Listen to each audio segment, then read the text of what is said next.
6.4 지방선거를 향한 정치권의 행보가 빨라지고 있습니다. 서울에서 정몽준, 김황식, 이해운 경선 3파전을 성사시킨 새누리당은 수도권 공략에 총력을 쏟고 있습니다. 네, 민주당과 새정치연합도 내일 통합신당 발기인대회에서 새로운 야당의 간판을 내걸고 본격적인 지방선거전에 뛰어듭니다. 정치권 움직임, 허성우 국가디자인연구소 이사장 그리고 박상병 정치평론가와 함께 이야기 나눠보겠습니다. 네. 어서 오세요. 네, 안녕하세요. 네. 김황식 전 총리가 어제 인천공항에 도착해서 기자회견했고 저희들이 생방송으로 이를 전해준 적이 있습니다. 네. 그리고 오늘 바로 새누리당에 공천을 이제 신청하지 않았습니까? 네. 이제 3파전 막이 열리는 건가요? 어떻게 보십니까? 그렇습니다. 뭐 어떻게 보면 좀 기다리던 이 과연 이 새누리당의 네. 네. 그 경선의 어떤 빅 이벤트, 네. 컨벤션홀까 이런 것들을 총체적으로 이제 아우를 수 있는 상황이 이제 도달한 거죠. 왜냐하면은 김황식 전 총리가 없는 상황에서 네. 일단 수도권에서 이 컨벤션 효과를 일으킨다는 것은 좀 거의 좀 어려운 상황입니다. 예. 근데 마침 이제 어제 아마 귀국하면서 예. 일단 출마 선언을 함으로써 네. 사실 이제 새누리당의 본격적인 수도권 경선이 시작됐다고 보는 거죠. 다만 네. 이제 이번 이런 관전 포인트랄까 이런 차원에서 좀 보면 네. 정몽준 의원이 이제 먼저 출마 선언을 하면서도 정몽준은 7선입니다. 7선이면 거의 그 정치력은 달인입니다. 신선의 신선의 경제 경제 올라갔죠. 올라갔죠. 얘기 나오죠. 근데 또 반대로 뭐냐면 그 김황식 총리는 사실 총리까지 했기 때문에 예. 네. 행정에 어떻게 보면 또 달인입니다. 달인. 그렇죠. 예. 예. 그러다 보니까 두 사람이 거의 막 정치적으로 또 행정적으로 성숙된 모습인데 두 달인들과 싸움에 거기에 또 이해운 의원은 나름대로 또 여성이면서도 네. 나름대로 이 또 정책적으로 굉장히 좀 이렇게 잘 준비된 예. 또 후보입니다. 그래서 일단 두 사람보다는 세 사람이 일단 경쟁 구도를 갖춤으로 해서 예. 일단 새누리당은 일단 수도권에서 한번 제대로 일단 그 경쟁을 함으로써 본선에서도 경쟁력 있는 후보를 만들어내는 하나 이런 구조로 갈 것 같다. 일단 그래서 틀은 굉장히- 갖춰졌다. 이렇게 그렇습니다. 평가를 예. 하시는군요. 네. 선거는 파티죠, 파티. 파티는 예. 재미있어야 됩니다. 예. 재미없는 파티 가시겠습니까? 재미가 있어야 됩니다. 근데 재미라고 하는 건 어떤 재미가 있을까? 예. 정책적인 차별성도 재미가 있고, 네. 또 계파 간의 싸움도 재미가 있고, 또 서로가 차별성 나는 어떤 그 인물 가지고 서로 상대방에 대해서 우월성을 예. 또는 이런 강점을 제시하면서 정말로 한번 치열하게 경기해보는 것은 민주주의에서는 좋은 일이죠. 예. 그런 점에서 아마 이번에 서울시장 새누리당의 경선은 상당히 저는 흥행이 될 것 같아요. 지금 분위기로 보면은 네. 더더욱 이제 방금 허 이사님 말씀하신 것처럼 한쪽은 행정가로서 탁월한 능력을 갖고 있는 분이고 한쪽은 정치인으로서 이미 7선이고 뭐 네. 대선 주자이지 않습니까? 예. 정말로 빅 이벤트고 빅 게임이죠. 예. 이혜원 최고위원 같은 여성이고 또, 예. 또 최고위원까지 지낸 사람으로서 정책적으로 가장 뛰어난 인물 중에 한 분입니다. 재밌는데 그러나 그런 것들은 이제 겉으로 보는 모습이고 내부적으로 조금 분석을 해보면은 네. 네. 역시 이번에는 계파 싸움의 핵심이다. 개파. 싸움의 핵심이다. 친박 뭐 이런 그렇습니다. 얘기를 예. 하는 거죠? 뭐 부정적인 친박이나 메시지가 지방이나. 아니라 예. 네.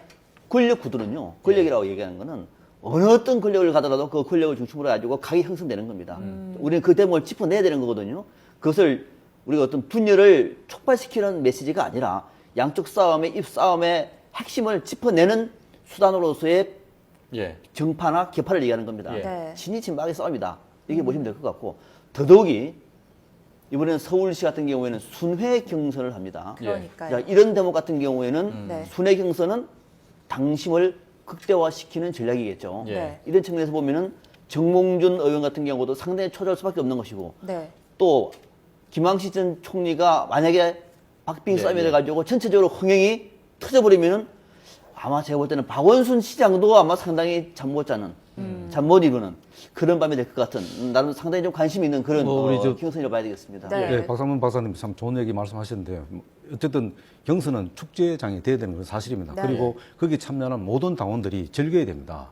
근데 한 가지 좀 우려되는 것이 이번에는 이런 빅 이벤트의 경선을 관리를 어떻게 하느냐에 따라서 이게 성패가 좌우될 수 있습니다. 본선에서. 왜냐하면은 과거에 이런 경선을 보면은 어떤 경우든지 이제 새누리당 당 지도부에서도 또 아니면 민주당도 막 경선하게 되면 지도부에서 굉장히 우려하는 부분이 뭐냐면은 경선이 끝나고 나면은 이게 떨어진 그러니까 네. 패배한 후보가 네. 네. 깨끗하게 승복하고 이기는 그 후보를 지원해 지지해주고 주시느냐. 적극적으로 손을 잡고 가야 되는데 네. 지금까지 대선이든 총선이든 어느 경선에서도 그걸 본 적이 없습니다. 그래서 여든 야든 이 경선의 마무리를 그리고 아름다운 경선으로 이끌 수 있는 이런 것을 잘해야 된다. 그래서 특히 지금 박 교수님께서 말씀하신 대로 이 계파 간의 싸움이 치열하다 보면은 사실은 어디 보면은 싸움을 하다 보면은 밖에서 즐기려고 하는 이 유권자들, 특히 당원들이 네. 굉장히 피로감에 쌓이게 되면은 결국 그 피로감이 누구한테 미기냐? 일반 유권자한테 미길 수 있다는 거예요. 그러다 보면은 본선에 가기 전에 이 피투성에 대해서 과열 경쟁도 그렇죠. 있을 과열 때는 경쟁이 있죠. 일어나서 이런 상황들은 아마 상당히 나지 않도록 또 당 지도부에서 상당히 그 관리를 해야 되고 또 특히 또 신경 써야 될 겁니다. 이거는 뭐냐면 당 지도부도 지도부지만은 후보자들 간에도 상당히 그런 것을 또 네거티브 하지 말고 네. 포지티브 하는 방식으로 이렇게 가야 된다. 네. 왜냐하면 당을 위해서 네. 그렇게 가야 된다. 순회 경선 얘기 나왔으니까 좀 더 자세히 좀 얘기를 나눠보죠. 네 개 권역으로 나눠서 경선을 진행하는 거지 않습니까? 정몽준 의원이 상당히 뭐 제살 뜯어먹기식 아니냐 네, 네. 이렇게 비판을 하고 있는데요. 뭐 김황식 전 총리에게 좀 더 유리해지는 룰인가요? 그럼 유리하죠. 네. 이제 이런 것들은 어느 한쪽에 뭐 편을 들었다라고 말씀드리고 싶지는 않습니다만은 순회 경선이라고 얘기하는 거는 서울 지역은 워낙 크기 때문에 네. 지금 각 두 사람 놓고 볼 때 일반 여론으로서는 정몽준 의원이 앞서고 있습니다. 그죠? 지지도는요? 그렇습니다. 네. 예, 앞서고 있는데 이제 중요한 것은 일반 여론만 가진 것이 아니라 이제 예. 당심을 봐야 되거든요. 예. 당심을 본다라고 하는 얘기는 뭐냐면 당심이 극대화되는 전략이 뭐냐면은 판을 여러 번 많이 만드는 겁니다. 이번에 4개 동서남북 네. 하면은 당심이 작용되고 있는 그 판을 4개나 만드니까 변수가 다양해질 수 있어요. 달라지는 거죠. 이거는 조직 싸움이거든요. 예. 네네. 조직하면은 서울에서는 친박계가 거의 70% 지금 하고 있습니다. 아. 그리고 그 사람들이 70%나 됩니까? 그럼요. 네.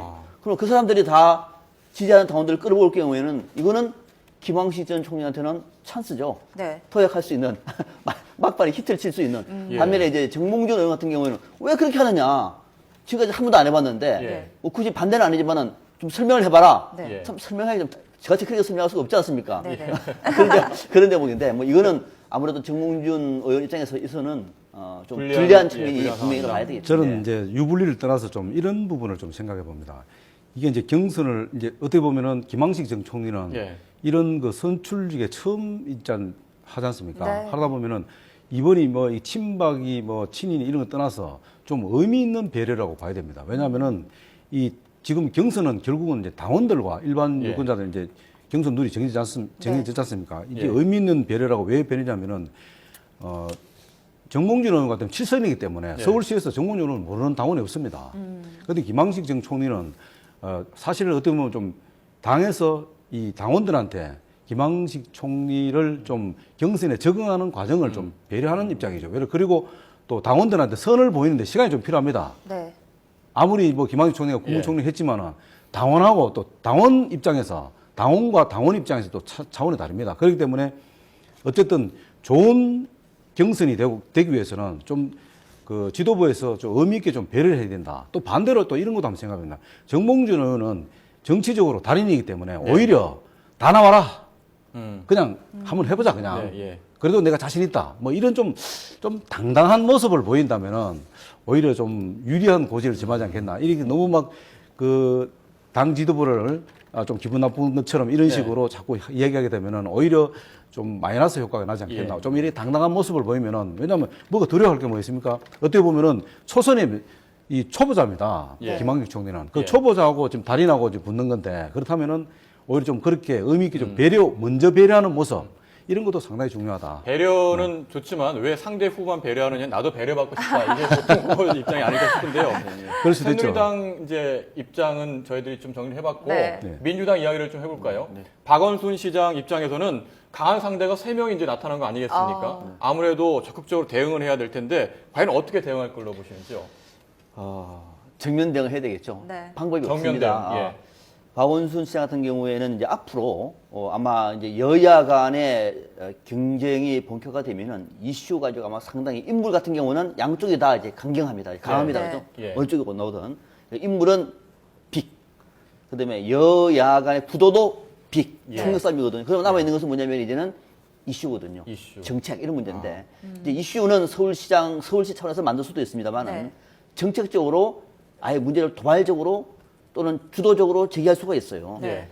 특히 이제 지금 정몽준 의원 같은 경우에는 용산 재개발 네, 문제를 예. 한다든지 뭐 이런 문제 아마 이런 문제 가지고 상당히 준비를 해야 될 거예요. 그래서 박원순 시장 같은 경우에는 철저하게 서울시에 맞는 맞춤형 정책 아젠다를 가지고 아마 시민들의 마음을 파고들지 않겠느냐. 네. 아마 저는 그런 전략이 그나마 박원순 시장한테 어울리고 또 저는 통할 수 있다고 봅니다. 예. 박원순 시장이 지금 굉장히 막 고민스러울 겁니다. 왜냐하면은 새누리당에서는 어쨌든 이 경선 과정을 겪으면서 굉장히 부음을 일을 겁니다. 이것이 예. 이제 수도권으로 또 번질 것인데 이 과정에 박원순 시장이 잘못하면은 없어질 수도 있습니다. 네. 이 컨벤션에 묻혀갖고 네. 사실 없어질 수 있습니다. 여기에 사실 서울시의 어떤 비전이나 또 좋은 모습, 정책 이런 것들을 강한 임팩트를 줘야 되는데 네. 지금까지 사실 그 재보궐선거 이후에 당선되고 나서 서울시를 관장하면서 뭔가 특별한 아젠다가 없었단 말입니다. 네. 그냥 거기 보면은 조용하게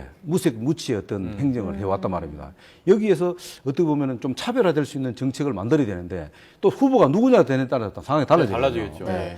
그래서 이 과정, 이런 그 경선 과정에서 어떻게 관리하느냐, 또 나름대로 박원순 시장은 관리해야 됩니다. 이 네. 관리, 경선 과정에 박원순 시장의 관리 능력, 이것도 역시 정치의 하나의 큰 그 테크닉한 예. 부분이겠죠. 그것을 한번 또 지켜보는 것도 하나의 방법일 겁니다. 예, 네. 박원순 시장 같은 경우에는 이제 뭘 무식무취하다라고 말씀하시는데 그거는 저는 동의를 할 수가 없어요. 무식무취. 그러면은 어떻게 하면은 유색유취합니까? 저는 이렇게 봅니다. 개성이. 과거처럼 네. 뭐 청계천을 만들고 뭐 또는 뭐 대표하는 사업. 뭐 이런 것들이 해야 되느냐? 네. 꼭 저는 그렇지는 않다고 봐요. 지금 광역단체장들 가운데 박원순 시장이 지지율과 관련해서는 거의 아주 상위에 듭니다. 예. 그럼 서울 시민들이 그런 평가를 해주고 있는 거거든요. 오히려 박원순 시장 같은 경우에는 국민들, 그 시민들과의 소통 문제라든지 네. 복지 문제와 관련해서는 상당히 지금 나름대로 업적을 차근차근 쌓아오고 있습니다. 과거처럼 큰 한 방 뻥 터지는 이런 것들이 아니다. 오히려 그런 시정이 더 서울 시민들이 원할 수도 있는 거죠. 그래서 그런 정책과 전략의 차이지 그렇다고 해서 이것이 뭐 무식무차다라고 하는 건 아닌 것 같고 만약에 예를 들어서 이번에 그러면은 용선 문제 가지고 싸우면 안 돼. 그러면 이제 예를 들어서 정문전 의원이 용선 문제가 나왔다. 유색유취하거든요. 네. 이것이 이길까요? 저는 그렇지 않다고 봅니다. 그래서 결국 뭐냐면은 내용이 콘텐츠가 서울 시민들에게 어느 정도 공감대를 만들어낼 수 있느냐, 어떻게 공감을 만들어낼 수 있느냐 문제지. 과거처럼 그냥 뭐 하나 만들고 뜯어고치고 개발하고 이런 문제 가지고 될 상황이 지금 아니라고 봅니다. 예. 저는 이제 그 부분은 조금 다른 게 예. 아까 이제 무색무취하니까 아마 우리 박 교수님 상당히 좀 다르게 격앙되게 좀 생각하시는 제가 말한 격앙은 아닙니다. 그런 타입입니다. 무색무취라고 제가 말씀한 게 뭐냐면은 네. 오세훈 시장이 그만두고 박원순 시장이 이제 네. 그 재보궐 재보궐선거를 선거로, 됐지 네. 않습니까? 그 과정에서 그 짧은 그 한 1년 반 과정에서 이 박원순 시장의 어떤 정책의 목적이라는 것은 오세훈 시장은 굉장히 그 보여주기 위한 시정을 많이 했지만 예. 네. 박원순 시장은 반대로 그걸 많이 했습니다. 그런데 지금까지 이런 여러 가지 정치적 상황에 의해서 박원순 시장의 어떤 정치적인 모습 이런 것들이 잘 보이지 않았습니다. 네. 물론 뭐 홍보를 어떻게 했는지 모르겠지만 그러나 지금은 그렇지 않다는 거죠. 왜냐하면은 지금은 어쨌든 새로운 시장을 뽑는 상황이기 때문에 모든 유권자들이 그러면은 지금은 그러면 박원순 시장이 그동안 뭐 했지? 박원순 시장의 정책이 뭐지? 그럼 박원순 시장이 추구하는 복지 정책이 뭐지? 이것을 고민하는 때입니다. 네. 네. 그리고 그거를 통해서 6월 4일 날 선거를 하게 됩니다. 그렇기 때문에 제가 말씀드린 건 뭐냐면 지금까지는 그렇게 아주 눈에 띄는 그런 정책들을 물론 뭐 내실적으로 많이 했겠지만은 그러나 그것만은 갖고는 평가받기는 좀 곤란하다. 이제는 뭔가 자기가 잘한 게 있으면은 뭘 잘했다. 그리고 앞으로 더 잘할 것은 예. 뭘 더 잘했다. 이런 것들을 정확하게 그 시민들한테 제안해야 된다는 겁니다. 이 상태로 가서는 안 된다는 걸 제가 말씀드리는 거죠. 네. 그렇죠. 예. 선거 때가 되면 당연히 지시를 하겠죠. 그러니까 이슈 파이팅을 하게 될 텐데 그렇죠. 그렇죠. 여러 가지 예를 들어서 용산 재개발 문제를 놓고도 박원순 그럼요. 시장은 답변한 게 제가 기억이 나는 게 이제 건설의 시대는 끝났고 끝났다. 건축의 시대가 왔다. 맞다. 이런 식으로 대응을 하더라고요. 그러니까 네. 그런 부분에 대해서 아마 각 이슈별로 서로 간에 파이팅을 할 수 있겠죠. 네, 우리가 이제 이제 이런 겁니다. 예를 들어서 뭐 이명박 그 전 시장 때 임원 대통령이면 청계천 어쨌든 했지 않습니까? 그때 말이 참 많았지 않습니까? 근데 어쨌든 청계천을 해놓고 나니까 뭐 중국이든 일본에서 많은 관광객들이 오지 않습니까? 네. 물론 그것이 인위적으로 만들어서 뭐 여러 가지 뭐 친환경지지 못하는 부분도 있지만 그러나 더 중요한 것은 많은 사람들이 온다는 것은 관심이 있다는 겁니다. 예. 이런 부분처럼 이런 그 박원순 시장도 너무 지나치게 전 시장이 한 것을 이렇게 자꾸 덮을 게 아니고 네. 더 좋은 것은 서로 다른 당이나 하더라도 전 시장이 한 것이 더 좋은 게 있으면 그것을 더 성화시킬 필요 있다. 왜? 어쨌든 서울 시민을 위하는 것이니까. 그리고 그게 서울 시민을 위하는 것이 그 대한민국을 위하는 길이기 때문에 네. 좀 넓은 마음에서 좀 받아들일 필요가 있지 않나. 예. 그런 차원에서 말씀드립니다. 네, 알겠습니다. 자, 그렇다면 민심은 좀 어디에 있는지도 궁금해지는데요. 뭐 정당에 대한 최근 지지도 여론조사 결과를 한번 살펴보도록 하겠습니다. 자, 어제 갤럽에서 발표한 여론조사 결과인데요. 현재 새누리당이 41%, 통합신당이 30%, 또 의견을 유보한다, 의견이 없다라는 의견이 26%였습니다. 뭐 새누리당 지지는 조금 올랐고요. 통합신당 지지도는 통합신당 창당 효과를 좀 보지 못하고 좀 주춤하는 것 같습니다. 어떻습니까? 아직 창당 안 했잖아요. 네. 아직 창당 발표 효과를. 발표만 한 거죠. 예, 네. 예. 그러니까 이거는 이제 지금 뭐 여론조사 약간 높낮이는 예. 네. 사실 큰 의미가 있는 건 아니고요. 네, 네. 다만 우리가 짚어볼 대목은 새누리당의 지지율은 좀 견고하다는 생각을 합니다. 어. 좀 견고하면 40% 정도는 좀 안정적으로 견고하다. 네. 예. 이제 중요한 것은 나머지를 통합 신당에서 창당하면 좀 달라질까요? 끌어안아야 네. 될 텐데 이제 이걸 끌어모으는 방법인데 네. 그렇게 썩 높게 치고 나가고 이런 것 같지는 않아요. 네. 왜 그러냐면은 발표했고 아직까지 지금 창당된 것도 아니고 예. 또 가정 속에서 삐끗삐끗한 얘기도 많이 나오지 않습니까? 네, 네. 예. 또 일부 실망한 사람도 있을 것 같고 또 더 중요한 건 뭐냐면은 유보층이 지금 많습니다. 아까 6% 26%. 네. 유보층. 이 유보층 같은 경우는 지켜보는 겁니다. 표심이 어디로 갈지. 그럼요. 지켜보는데 네. 이 유보층 같은 경우는 상당 부분 야권 성향이 많아요. 유보 같은 경우에는. 왜 그러냐면은 새누리당은 이미 41%하고 아주 강경한 예. 이 지지를 형성하고 있기 때문에 나머지는 야권 성향인데 이거를 끌어당기면은 야당이 지방선거에서 이기는 거고 그렇지 않으면은 이 사람들 같은 경우는 대부분 부동층으로 남아가지고 투표에 안 간다든지 또는 새누리당으로 돌아설 가능성이 상당히 높아 보여요. 이걸 끌어올리는 것이 이제 창당 그렇죠. 네. 때 이제 인물들이라든지 예. 또는 비전이라든지 네. 새 정치에 대한 어떤 그 구체적인 손에 잡히는 알맹이라든지 등등이거든요. 그 작업을 하기 때문에 내일 이제 창당 발기인데 하고 막 앞으로 창당 작업이 가속화되면은 뭐 상당 부분 올라갈 텐데 당연히 올라가겠죠. 어느 선까지 올라갈 것인가는 앞으로 어떻게 하느냐에 달려 있다. 네. 이렇게 봐야 되겠습니다. 근데 저는 이제 뭐 물론 이제 박 교수님 말씀도 맞는데 이게 이제 지금 가장 중요한 것은 뭐냐면 새누리당의 어떤 지지도라는 건 뭐 견고하다고 말씀하셨고 그거는 대통령 국정 수행 지지도하고 거의 비례하기 때문에 네. 어쩔 수 없는 겁니다. 그건 가는 거고. 다만 이제 세력 만들려고 하는 신당의 어떤 지지율이 조금 뭐 2, 3%라도 지금 떨어진다는 것은 굉장히 좀 우리가 의외다. 왜냐하면은 새정치, 가치 중심으로 새정치를 하겠다고 예. 이제 하나는 정당은 아닙니다만 아직 네. 정당 준비 중에 있다가 제3지대의 정당을 만드는데 그렇다면은 그 가치 중심의 새정치라는 것이 국민들이 볼 때는 지지도가 떨어진다는 것은 뭔가 좀 불안하다는 뜻이죠. 왜냐하면은 그 불안성이 뭐냐면은 지금 안철수 의원이 민주당에다가 기득권을 내려놔라. 예. 네. 그러면서 5대5 부유를 요구를 했단 말입니다. 네, 네. 그렇다면은 이제 반대로 이런 또 의견이 있다고 봐야 됩니다. 지지율이 떨어진 건 뭐냐면은 그 5에서 왜 그러면은 안철수 의원은 기득권이 없느냐? 안철수 의원은 왜 그러면 기득권을 내려놓지 않느냐? 예. 이렇게 됩니다. 그래서 새 정치를 원하는 일반 국민들은 저는 이런 생각을 갖고 있다 봅니다. 왜냐하면은 안철수 의원은 명분과 실리를 다 가지려면은 이 당이 굉장히 위험한 상황으로 갑니다. 네. 그건 무슨 뜻이냐면은 안철수 의원은 명분만 가지면 됩니다. 어쨌든 새 정치의 어떤 마지막 골은 뭐냐면 총선 대선까지도 네. 함께 하자는 게 그 목표입니다. 예. 그렇다면은 그 5에서 안철수 의원이 실리를 찾으려고 하면 안 됩니다. 간단하게 126대 2입니다. 의석수가요. 그렇죠. 의석수로 봤을 때. 그렇기 때문에 안철수 의원은 여기서 명분만 갖고 실리는 오히려 민주당한테 가감히 던지면서 자기 예. 기득권을 포기하는 모습을 이번에도 보여줘야지. 양보해라. 조금. 아니 그런 모습을 보여줘야지 국민들이 안철수가 공감하고. 용기 있다. 네.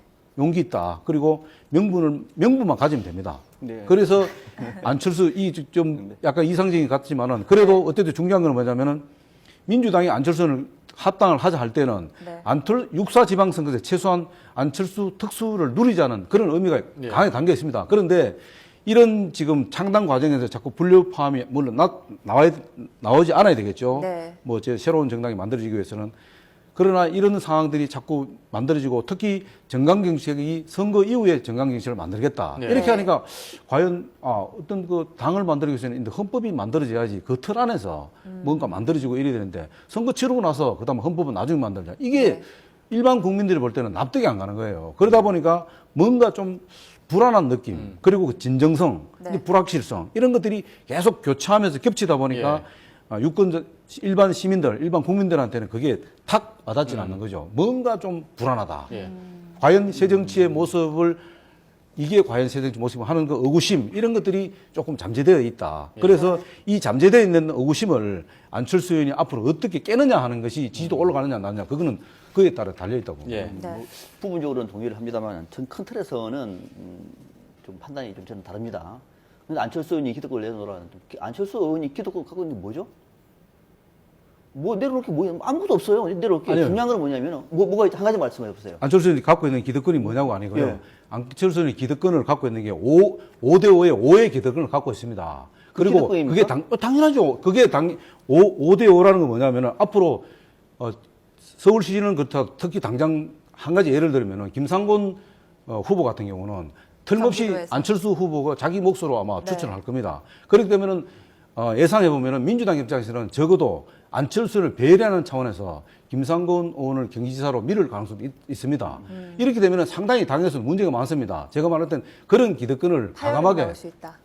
그런 걸 따지지 말아야 돼요. 내려놓고 명분을 갖고 가라는 네. 거죠. 네. 그렇게 되면 이제 망하는 길이죠.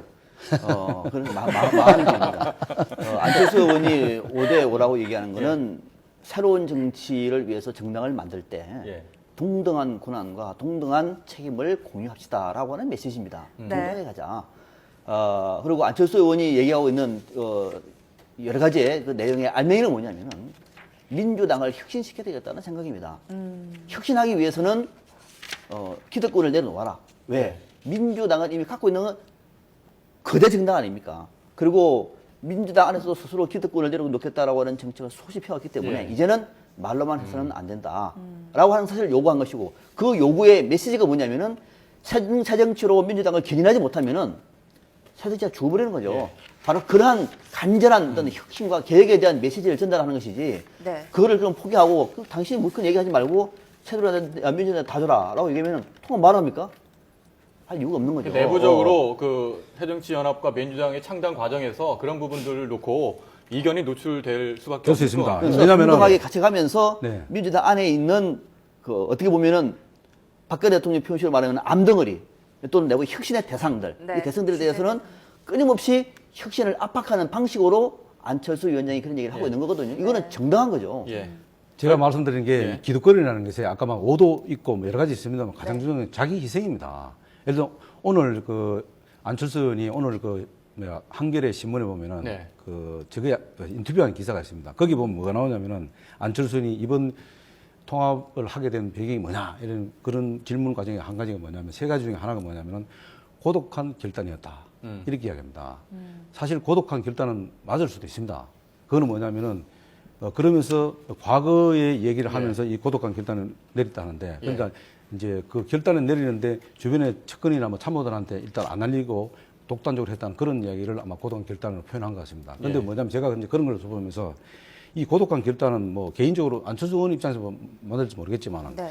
과거 상김 시대 때 네. 정치가 상임이 독점하는 시대 때 마음대로 자기가 결정하고 마음대로 합당하고 마음대로 결정했던 이런 사고는 안 된다는 거죠. 적어도 안철수 의원이 새 정치를 하려면 일단 민주적인 의사 절차 이런 것도 굉장히 존중할 필요가 있다. 고독한 결단은 새정치하고 맞지 않는 맞지 것 같다. 않다는 거죠. 네. 그래서 제가 아까 그런 질문을 던지는 말씀을 드린 겁니다. 참 사정치가 어렵습니다.